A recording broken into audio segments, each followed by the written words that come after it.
Kejadian tak menyenangkan baru-baru ini dialami oleh istri Anang Hermansyah. Ashanty diketahui tak sengaja meminum cairan disinfektan.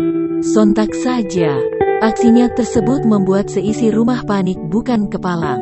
Hal itu terlihat dalam video Instastory yang direkam melalui Instagram Ashanty pada Senin, tanggal 5 Juli tahun 2021. Dalam video tersebut, Ashanty tampak sedang berada di dalam kamar mandi rumahnya. Ia terlihat memegang sebuah botol berwarna biru.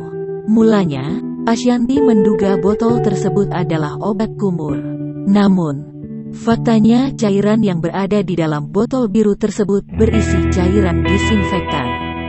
Seolah takut dan khawatir akan ada yang terjadi pada tubuhnya usai menelan disinfektan tersebut, Ashanty langsung meminum air mineral.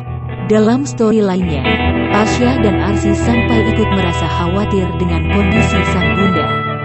Apalagi ibunda mereka mulai mengeluhkan sakit perut dan mulas.